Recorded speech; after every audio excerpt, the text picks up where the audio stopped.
Jesus, I want to tell one story today. A man who visited an old lady who was dying. As he sat next to her bed, a single frame hanging on the wall caught that man's attention. Instead of picture, the frame held a yellow piece of paper with some writing on it.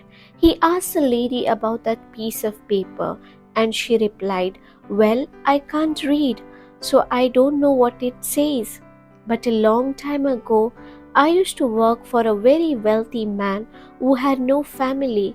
Just before he died, he gave me this piece of paper, and I have kept it in remembrance of him for past 40 to 50 years now."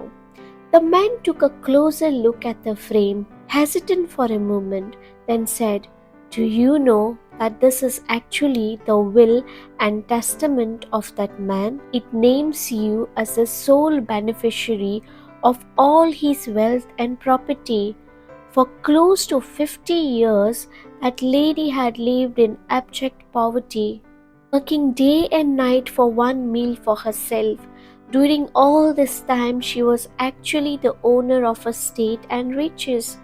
However, her own ignorance has utterly robbed her of a life of wealth and luxury that she could have enjoyed.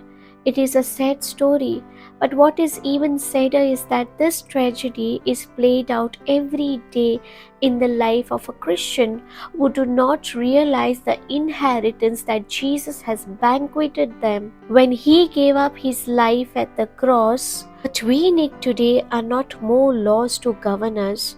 What we need is a greater revelation and knowledge of Jesus and everything that He has done for us. In Hosea 4:6, God says, "My people are destroyed for lack of knowledge." Let's not be numbered among this people.